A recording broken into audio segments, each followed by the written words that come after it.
espero que com a graça de Deus esteja tudo bem em sua vida e com a sua família.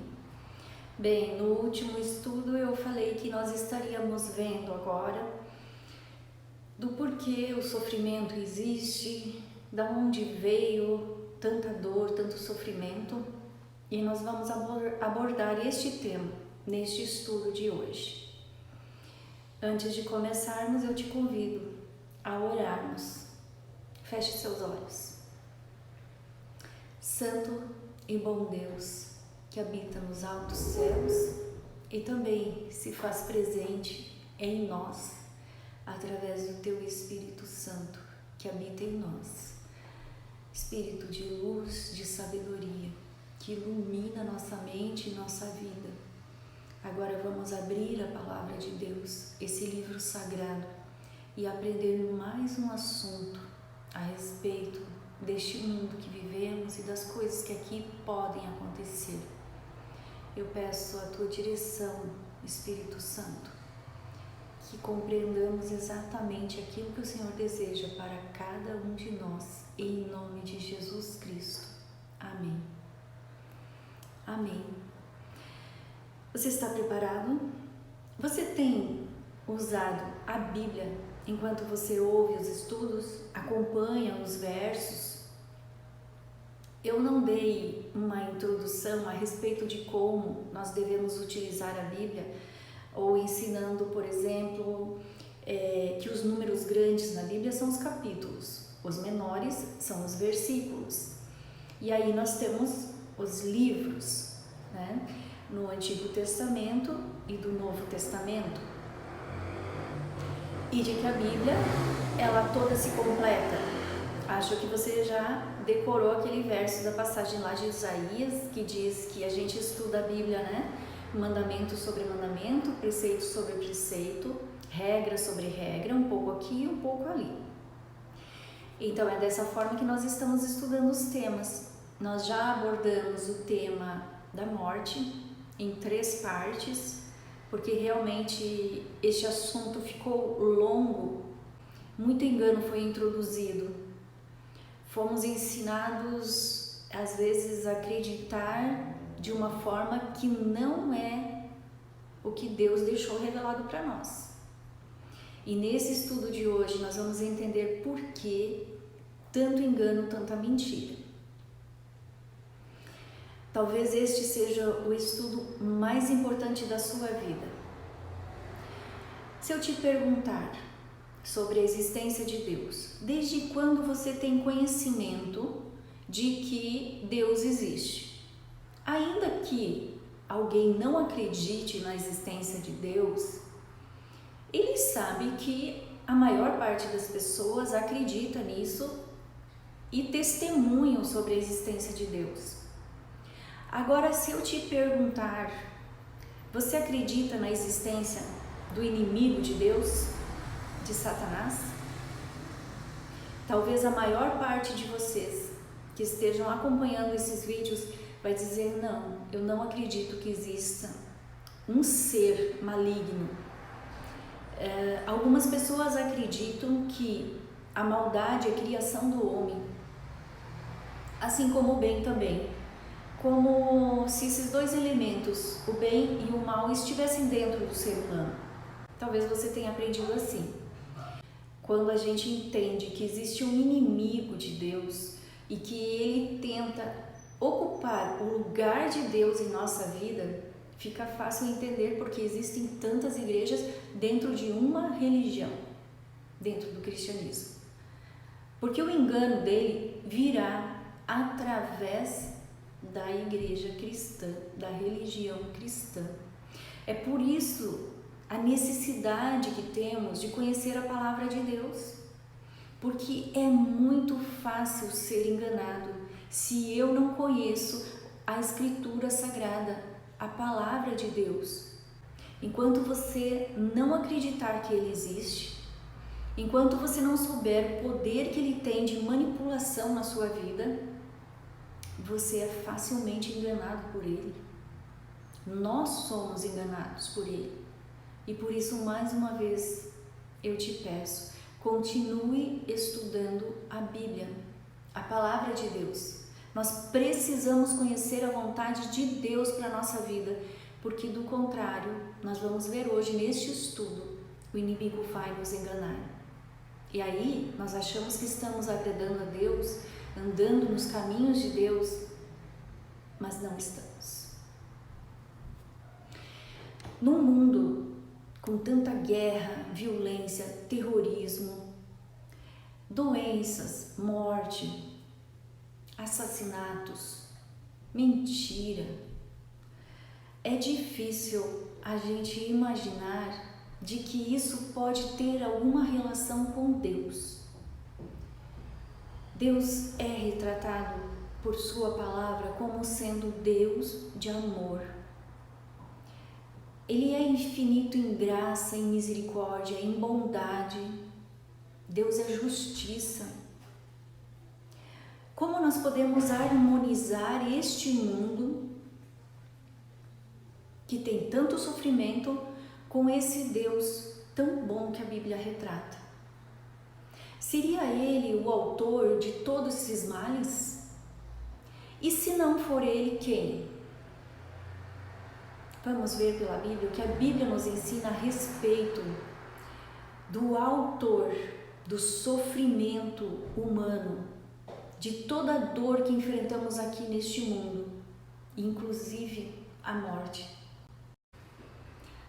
A primeira passagem bíblica que nós vamos ler sobre o inimigo de Deus está no livro de Ezequiel, capítulo 28, versos 14, 15 e 17.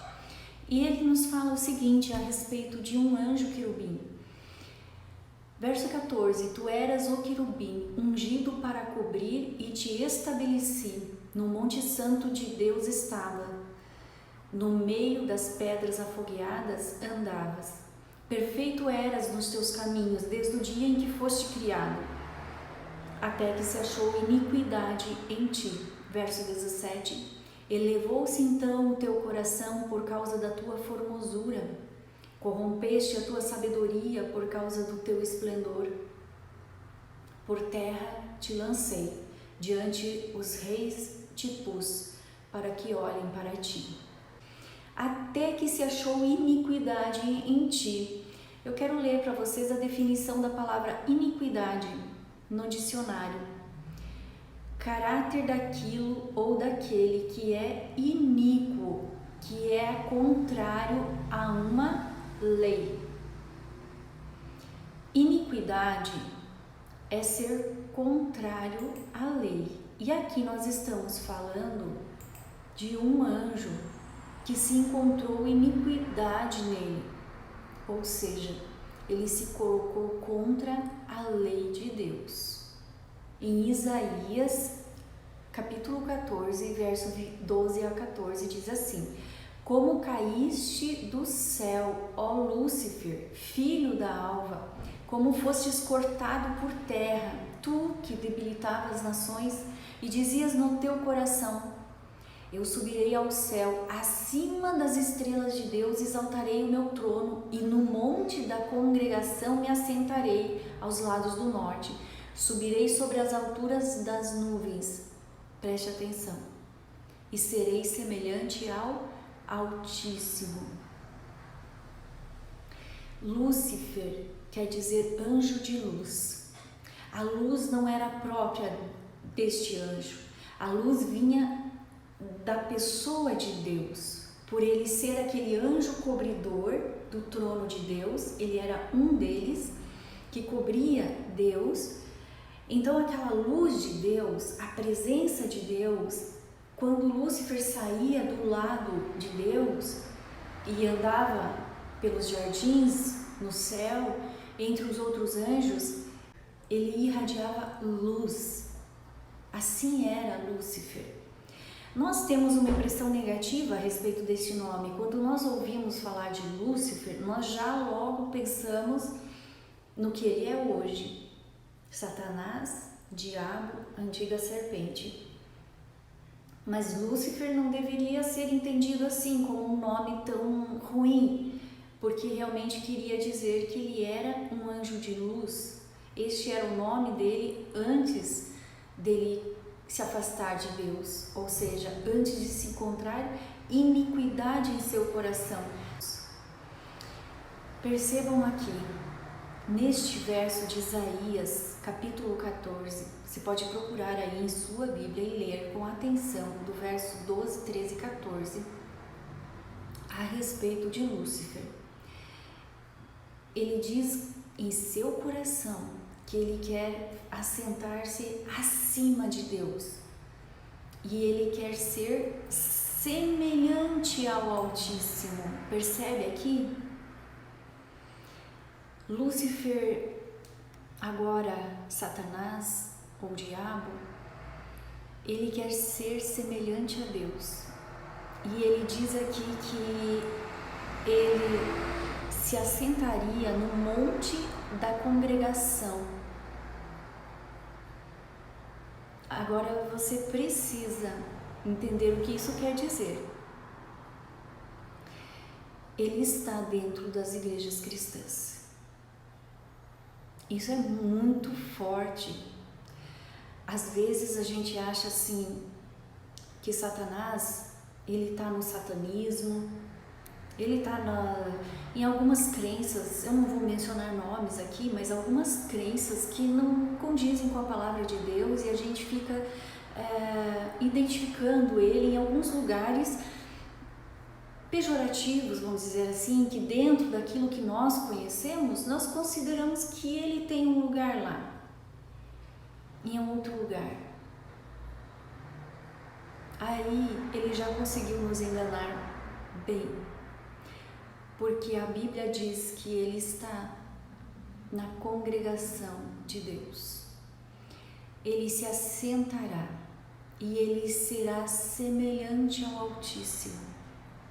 Ele não está dizendo que ele será diferente, que ele será terrível, maligno. Ele é isso tudo, mas ele se disfarça.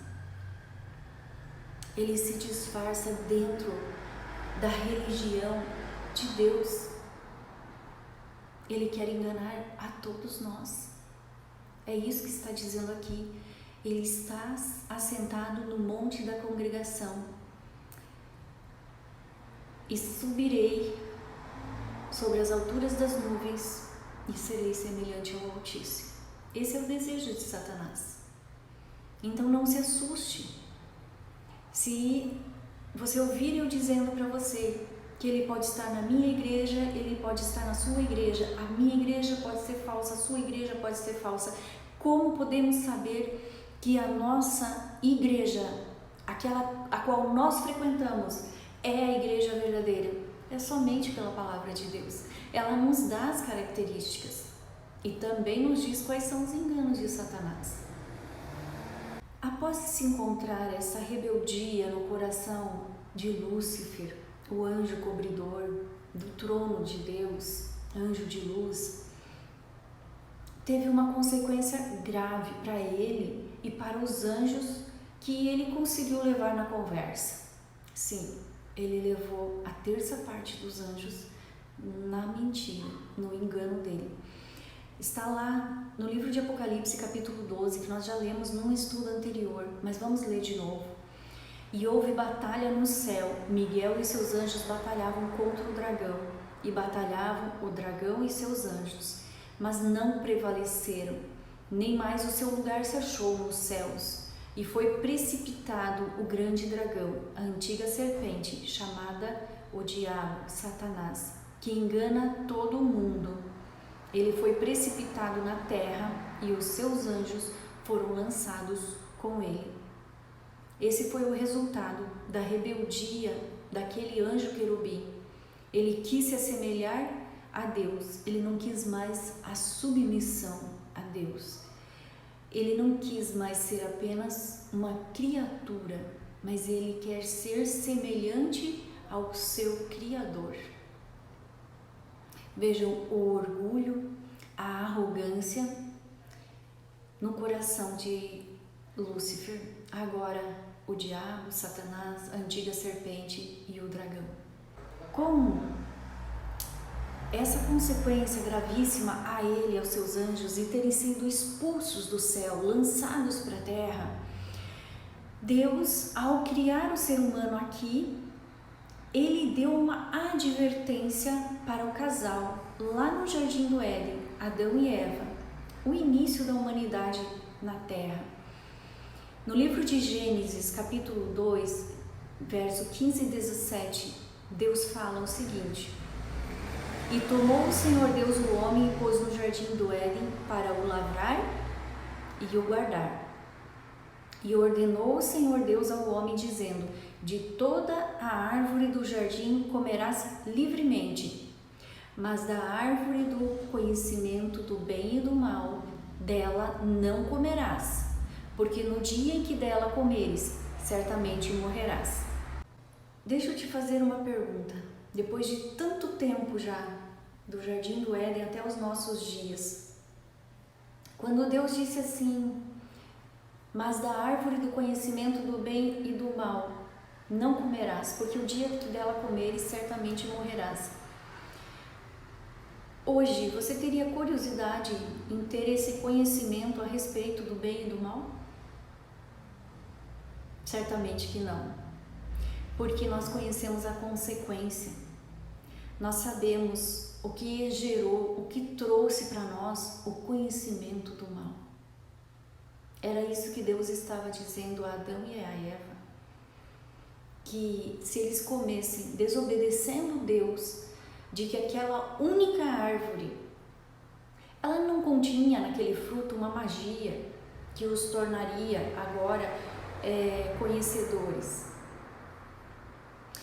O ato em si de desobedecer a Deus é que abriu os olhos e eles passaram agora a colher o mal que Deus queria livrar.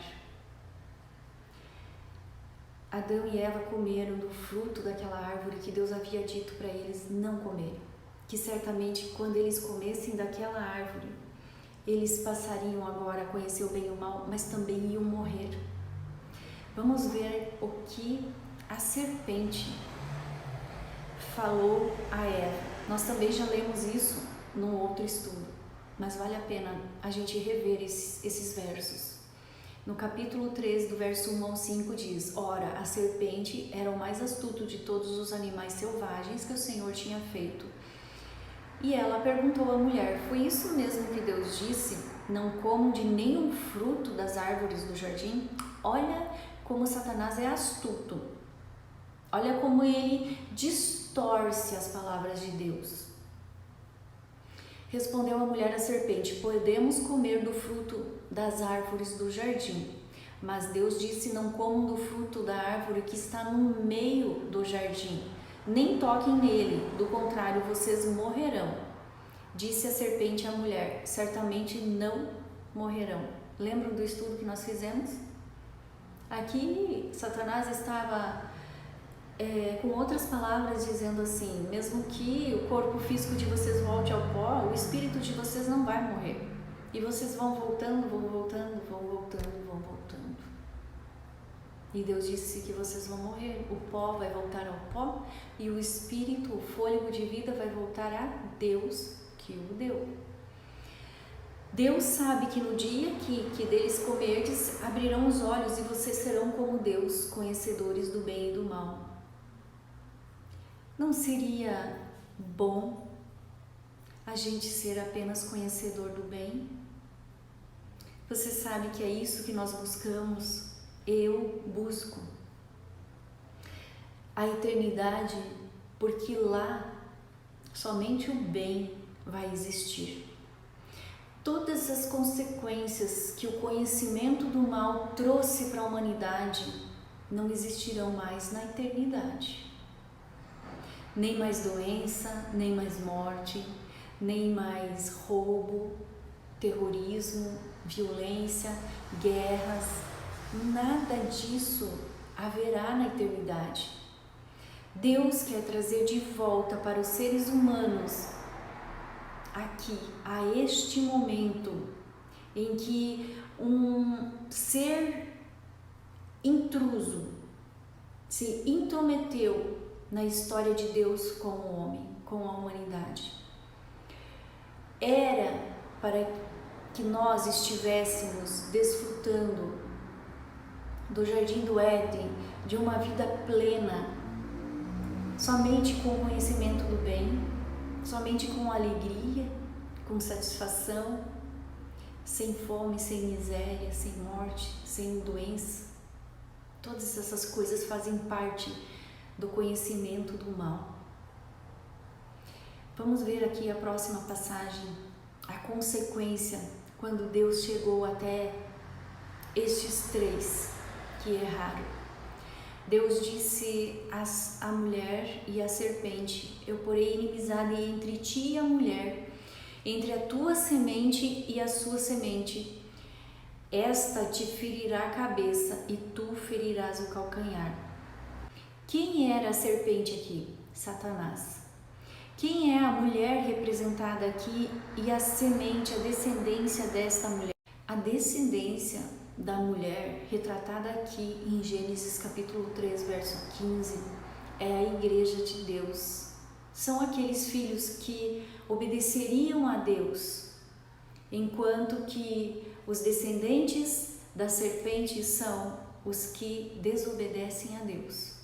Resumindo, em poucas palavras, os filhos do diabo são os desobedientes a Deus. Os filhos de Deus são os que obedecem a Deus.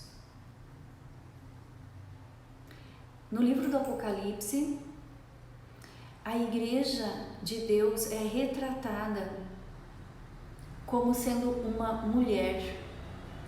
Lembram que quando a gente diz que Cristo vem buscar a sua noiva, Ele não vem em específico buscar uma pessoa, apenas uma mulher, uma noiva.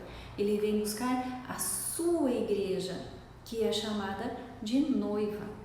Então, no Apocalipse, quando nós lemos a respeito de mulher, nós estamos falando de igreja, tanto a igreja de Deus como a igreja de Satanás. Vamos ver aqui em Apocalipse, capítulo 12, verso 17. Lá no livro de Gênesis, nós acabamos de ver que Deus colocou inimizade entre a serpente e a mulher. Foi a maldição que as duas receberam, sem contar as outras maldições, de que a serpente, o animalzinho, agora passaria a se rastejar, comendo pó, e seria ferida na cabeça pela mulher. E a mulher ali também recebe uma maldição. Está lá no livro de Gênesis, você pode continuar lendo o capítulo 3, e ali vai dizer de que a mulher agora passaria a dar luz com dores de parto. O homem também recebeu a maldição de agora, através do suor do seu rosto, conseguir o seu sustento e para a sua família. Não era assim antes da desobediência. Essa inimizade da serpente com a mulher está descrita no livro de Apocalipse, capítulo 12, verso 17, da seguinte maneira: e o dragão irou-se contra a mulher. Quem é o dragão? Satanás. Quem é a mulher? A igreja que obedece a Deus. E foi fazer guerra ao remanescente da sua semente, ou seja, remanescente, os poucos que ainda obedecem a Deus. Quem são estes remanescentes? Dá para saber pela Bíblia aqui? Sim, a característica dos obedientes a Deus são aqueles, continuando agora o verso 17, os que guardam os mandamentos de Deus e têm o testemunho de Jesus Cristo. Nós nos deparamos agora com a maior revelação da sua vida.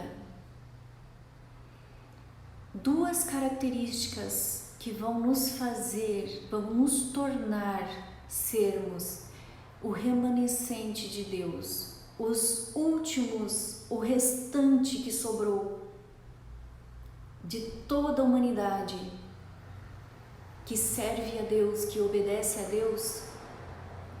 Quem são eles? Os que guardam os mandamentos de Deus e têm o testemunho de Jesus Cristo. Você compreende essa palavra?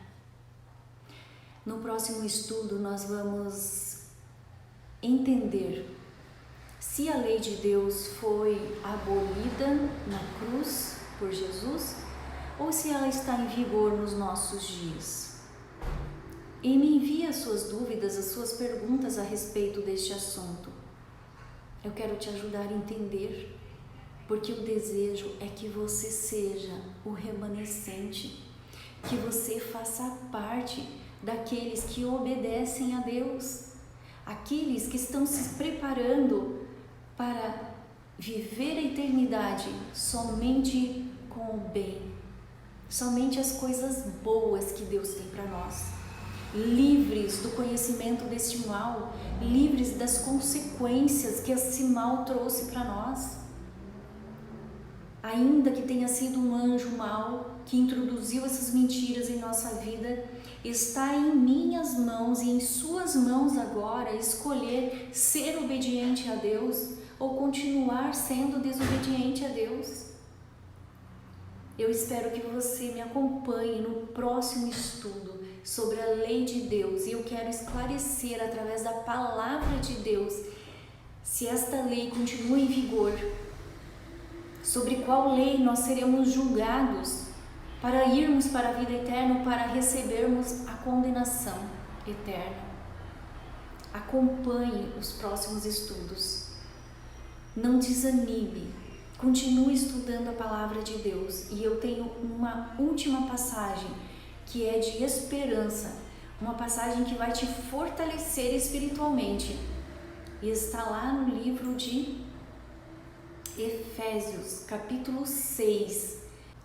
A nossa armadura para vencer a astúcia de Satanás.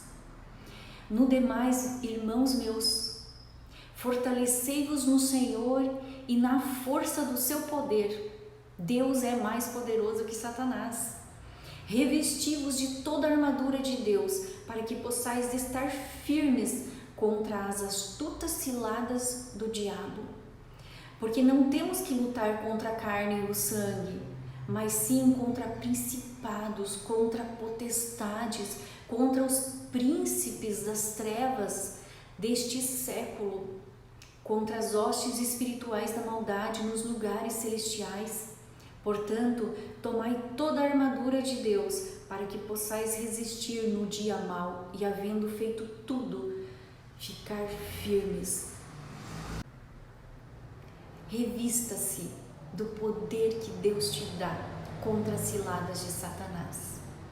Estarei aqui em oração por você, assim como tenho feito desde que Deus colocou o propósito em meu coração de estudar a palavra com você.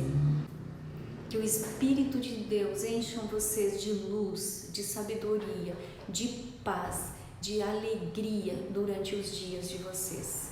Tenha um abençoado dia na presença de Deus e dos seus anjos.